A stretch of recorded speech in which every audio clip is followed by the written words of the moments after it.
जय हिंद साथियों, स्वागत और अभिनंदन है आप सभी का हल्दी घाटी कोचिंग क्लासेस में। साथियों, आज हम इस वीडियो में 2 अक्टूबर 2023 से करंट अफेयर्स के जितने भी इंपॉर्टेंट क्वेश्चंस बनते हैं उनके बारे में डिस्कस करने वाले हैं, जो आपके लिए हर एग्जाम की दृष्टि से बहुत ही महत्वपूर्ण है। और इस वीडियो में मैं आपको हर इंपॉर्टेंट क्वेश्चन से रिलेटेड इंपॉर्टेंट फैक्ट भी बताऊंगा, तो वीडियो के अंत तक बने रहें। तो चलिए शुरू करते हैं आज के इस वीडियो को और चलते हैं अपने फर्स्ट क्वेश्चन की तरफ। साथियों, अपना जो फर्स्ट क्वेश्चन है वो ये है कि 37वें राष्ट्रीय खेलों में प्रियंका गोस्वामी ने रेस वॉक स्पर्धा में स्वर्ण पदक जीता। वह किस राज्य से संबंधित है? तो वह किस राज्य से संबंधित है? क्या वह उत्तर प्रदेश से संबंधित है, या फिर उड़ीसा से, या महाराष्ट्र से, या फिर बिहार से? किस राज्य से संबंधित है? उत्तर प्रदेश से। तो आपका आंसर होगा उत्तर प्रदेश। यानी 37वें राष्ट्रीय खेलों में प्रियंका गोस्वामी ने रेस वॉक स्पर्धा में स्वर्ण पदक जीता है और वह उत्तर प्रदेश से संबंधित है। कहां से संबंधित है? उत्तर प्रदेश से।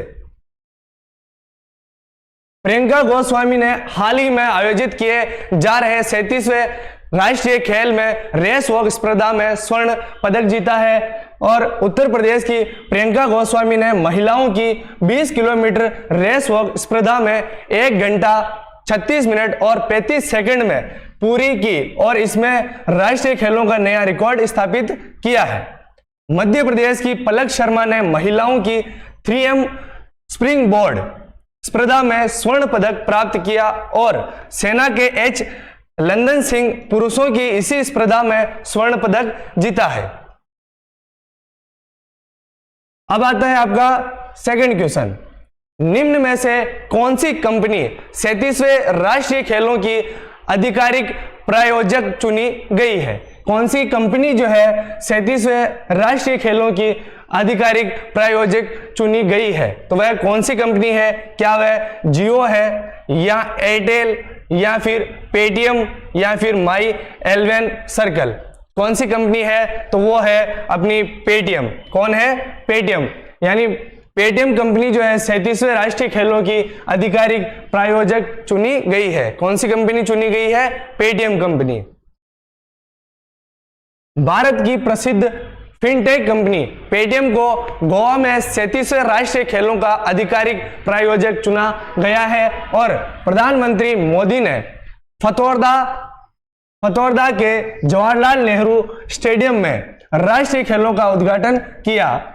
और राष्ट्रीय खेल जो ओलंपिक से काफी मिलता जुलता है, 26 अक्टूबर से 9 नवंबर 2023 तक हो रहे हैं और इसमें देश भर से 10,000 से अधिक एथलीट 28 स्थानों पर 43 विभिन्न खेल विषयों में प्रतिस्पर्धा कर रहे हैं। अब आता है आपका नेक्स्ट क्वेश्चन। अभी हाल ही में दीप नारायण नायक को वैश्विक शिक्षक पुरस्कार 2023 से सम्मानित किया गया। वह किस राज्य से संबंधित है? हाल ही में दीप नारायण नायक को वैश्विक शिक्षक पुरस्कार 2023 से सम्मानित किया गया। वह किस राज्य से संबंधित है? वह किस राज्य से बिलोंग करते हैं? तो क्या वह पश्चिमी बंगाल से है, या फिर महाराष्ट्र से है, या उत्तर प्रदेश से, या फिर केरल से? तो आपका आंसर होगा पश्चिमी बंगाल। यानी दीप नारायण नायक को वैश्विक शिक्षक पुरस्कार 2023 से सम्मानित किया गया और वह पश्चिमी बंगाल से बिलोंग करते हैं। कहां से? तो पश्चिमी बंगाल से। पश्चिम बंगाल के शिक्षक दीप नारायण नायक को जो है हाल ही में वैश्विक शिक्षक पुरस्कार 2023 से सम्मानित किया गया है और दीप नारायण नायक को 130 देशों के शीर्ष 10 फाइनलिस्ट के रूप में घोषित किया गया है। और दीप नारायण नायक को सड़कों के शिक्षक के रूप में भी जाना जाता है। दीप नारायण नायक जो है आसन मॉल के जमुरिया में तिलका मांझी आदिवासी निशुल्क प्राथमिक विद्यालय के शिक्षक हैं। उन्होंने कोविड-19 लॉकडाउन के दौरान दूर दराज के समुदायों में सीखने की अक्षमता वाले लोगों को सशक्त बनाने के लिए कार्य किया है। अब आता है आपका नेक्स्ट क्वेश्चन। निम्न में से किसने सामुदायिक पहल में CSR उत्कृष्टता के लिए महात्मा पुरस्कार 2023 जीता है? किसने जो है सामुदायिक पहल में CSR उत्कृष्टता के लिए महात्मा पुरस्कार 2023 जीता है? तो वह कौन है? भारतीय स्टेट बैंक या फिर UST या फिर TCS या फिर नीति आयोग? किसने जीता है? तो वह है अपने UST ने जो है सामुदायिक पहल में CSR उत्कृष्टता के लिए महात्मा पुरस्कार 2023 जीता है। किसने जीता है? UST संस्था। हाल ही में UST को सामुदायिक पहल में CSR उत्कृष्टता के लिए महात्मा पुरस्कार 2023 दिया गया है और UST एक अग्रणी डिजिटल परिवर्तन समाधान कंपनी है और UST को शिक्षा, स्वास्थ्य, आजीविका, पर्यावरण और आपदा जैसे क्षेत्रों में CSR में स्थायी और प्रभावशाली योगदान के लिए सामुदायिक पहल में कॉर्पोरेट सामाजिक उत्तरदायित्व उत्कृष्टता के लिए 2023 महात्मा पुरस्कार से सम्मानित किया गया है। और महात्मा पुरस्कार गरीबी, भूख, शिक्षा, जलवायु परिवर्तन और स्वास्थ्य देखभाल, पहुंच शक्ति सहित जटिल वैश्विक चुनौतियों का समाधान करने वाले व्यक्तियों और संगठनों को दिया जाता है। अब आता है आपका क्वेश्चन नंबर 5। 1 नवंबर को निम्न में से किस राज्य का स्थापना दिवस नहीं मनाया जाता है? क्वेश्चन को जरा ध्यान से सुनना कि 1 नवंबर को निम्न में से किस राज्य का स्थापना दिवस जो है नहीं मनाया जाता है? तो वह राज्य कौन सा है? क्या वह मध्य प्रदेश है या फिर कर्नाटक है या फिर हरियाणा है या फिर उत्तराखंड है? तो आपका आंसर होगा उत्तराखंड। यानी उत्तराखंड को जो है 1 नवंबर को जो है उत्तराखंड राज्य का स्थापना दिवस नहीं मनाया जाता है। बाकी इन तीनों का जो है स्थापना दिवस 1 नवंबर को मनाया जाता है। कब मनाया जाता है? 1 नवंबर को। यानी मध्य प्रदेश का भी 1 नवंबर को, कर्नाटक का भी 1 नवंबर को और हरियाणा का भी 1 नवंबर को। अच्छा, मध्य प्रदेश की स्थापना कब हुई? तो मध्य प्रदेश की स्थापना हुई थी 1 नवंबर 1956 को और कर्नाटक की स्थापना हुई थी 1 नवंबर 1956 को। इसकी भी 1 नवंबर 1956 को हुई और हरियाणा की स्थापना हुई थी, वो हुई थी 1 नवंबर 1966 में। कब हुई थी? 1 नवंबर 1966 में। यानी मध्य प्रदेश की स्थापना हुई थी, मध्य प्रदेश राज्य की स्थापना 1 नवंबर 1956 को हुई थी और कर्नाटक की स्थापना जो हुई थी 1 नवंबर 1956 में हुई थी और हरियाणा की स्थापना जो हुई थी 1 नवंबर 1966 को हुई थी। ठीक है दोस्तों, 1 नवंबर को मध्य प्रदेश, कर्नाटक, छत्तीसगढ़, हरियाणा, पंजाब, केरल, आंध्र प्रदेश और तमिलनाडु राज्य का स्थापना दिवस मनाया जाता है। कौन कौन से राज्य का स्थापना दिवस 1 नवंबर को मनाया जाता है? तो मध्य प्रदेश, कर्नाटक, छत्तीसगढ़, हरियाणा, पंजाब, केरल, आंध्र प्रदेश और तमिलनाडु राज्य का स्थापना दिवस जो है 1 नवंबर को मनाया जाता है। ठीक है, याद रखना। इन राज्यों के साथ दिल्ली, चंडीगढ़ और पुडुचेरी, लक्षद्वीप और अंडमान और निकोबार को भी आज ही के दिन केंद्र शासित प्रदेश का दर्जा प्राप्त हुआ था। किसको केंद्र शासित प्रदेश का दर्जा प्राप्त हुआ था 1 नवंबर को? कौन कौन सा राज्य है? तो दिल्ली, चंडीगढ़, पुडुचेरी, लक्षद्वीप और अंडमान और निकोबार को आज ही के दिन यानी 1 नवंबर को जो है केंद्र शासित प्रदेश का दर्जा प्राप्त हुआ था। कब हुआ था? 1 नवंबर को केंद्र शासित प्रदेश का जो है दर्जा प्राप्त हुआ था। और स्थापना दिवस अभी बताया था, वैसे ही आंध्र प्रदेश की है 1 नवंबर 1956 को जो है स्थापना हुई आंध्र प्रदेश राज्य की और तमिलनाडु की हुई 1 नवंबर 1956 को, और केरल की स्थापना हुई 1 नवंबर 1956 को। मध्य प्रदेश की हुई 1 नवंबर 1956 को, और हरियाणा की जो हुई स्थापना कब हुई? 1 नवंबर 1966 को, और पंजाब की हुई 1 नवंबर 1966। यानी हरियाणा और पंजाब की जो है सेम है, एक ही दिन जो है स्थापना हुई थी। यानी हरियाणा की भी 1 नवंबर 1966 को स्थापना हुई, और पंजाब की भी 1 नवंबर 1966 को स्थापना हुई थी। और छत्तीसगढ़ की जो है 1 नवंबर 2000 को स्थापना हुई थी। कब हुई थी छत्तीसगढ़ की स्थापना? छत्तीसगढ़ राज्य की स्थापना हुई थी 1 नवंबर 2000 को। ठीक है दोस्तों। और राज्य के मुख्यमंत्री और राज्यपाल, तो आंध्र प्रदेश के मुख्यमंत्री है YAS जगन मोहन रेड्डी। कौन है? YAS जगन मोहन रेड्डी जो है ये तो है मुख्यमंत्री, और ये इधर साइड में है राज्यपाल। तो आंध्र प्रदेश के मुख्यमंत्री है वो है YAS जगन मोहन रेड्डी, और राज्यपाल की अगर बात करें तो वो है AS अब्दुल नजीर। और तमिलनाडु के जो मुख्यमंत्री है वो है MK स्टालिन, और राज्यपाल जो है वो है RN रवि। कौन है? RN रवि। केरल के जो मुख्यमंत्री है वो है पिनाराई विजयन, और केरल के राज्यपाल जो है वो है आरिफ मोहम्मद खान। केरल के राज्यपाल कौन है? आरिफ मोहम्मद खान जो है केरल के राज्यपाल है, और केरल के मुख्यमंत्री है पिनाराई विजयन। और मध्य प्रदेश के जो मुख्यमंत्री हैं वो है शिवराज सिंह चौहान। कौन है? मध्य प्रदेश के मुख्यमंत्री है शिवराज सिंह चौहान, और मध्य प्रदेश के राज्यपाल हैं वो है मंगूभाई पटेल। कौन है? मंगूभाई पटेल। और कर्नाटक के मुख्यमंत्री है सिद्धारमैया, और राज्यपाल जो है वो है थावरचंद गहलोत। कौन है? थावरचंद गहलोत जो है कर्नाटक के राज्यपाल है, और कर्नाटक के मुख्यमंत्री है सिद्धारमैया। अब आता है हरियाणा। तो हरियाणा के मुख्यमंत्री कौन है? तो हरियाणा के मुख्यमंत्री है मनोहर लाल खट्टर। कौन है? मनोहर लाल खट्टर जो है हरियाणा के मुख्यमंत्री है, और बंडारू दत्तात्रेय जो है हरियाणा के क्या है? राज्यपाल है। क्या है? राज्यपाल। और पंजाब के भगवंत मान मुख्यमंत्री है, और बनवारी लाल पुरोहित जो है राज्यपाल है।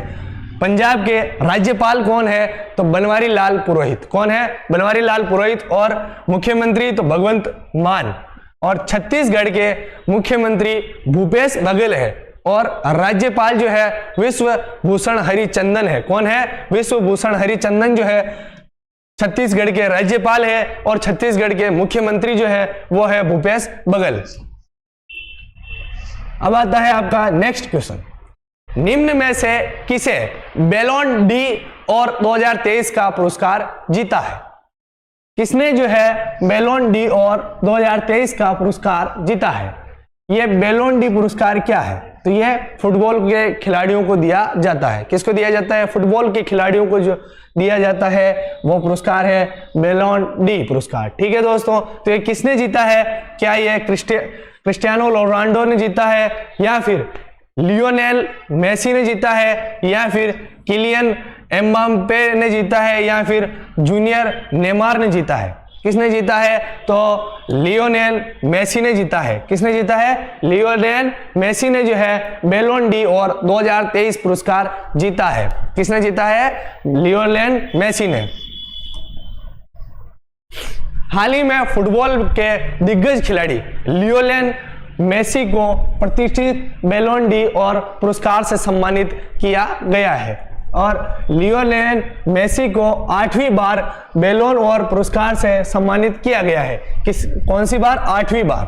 8वीं बार जो है लियोनेल मेसी को 8वीं बार बैलोन और पुरस्कार से सम्मानित किया गया है। लियोनेल मेसी बैलोन डी और पुरस्कार जीतने वाले पहले SLS खिलाड़ी बन गए हैं। ठीक है। और लियोनेल मेसी इससे पहले 2009 2010, 2011, 2012, 2015 और 2019 और 2021 में भी बैलोन ड'ओर पुरस्कार जीत चुके हैं। अब आता है आपका नेक्स्ट क्वेश्चन। हाल ही में आयोजित मेक्सिको सिटी ग्रांड प्रिक्स का खिताब किसने जीता है? हाल ही में आयोजित मेक्सिको सिटी ग्रांड प्रिक्स का खिताब जो है किसने जीता है? किसने जीता है? मैक्स वर्स्टेपन ने, या फिर सर्जियो पेरेज ने, या फिर लुइस हैमिल्टन ने, या फिर चार्ल्स लेक्लर ने? किसने जीता है? तो मैक्स वर्स्टेपन ने जो है हाल ही में आयोजित मेक्सिको सिटी ग्रांड प्रिक्स का खिताब जीता है। किसने जीता है? मैक्स वर्स्टेपन ने। किसने जीता है? मैक्स वर्स्टेपन ने।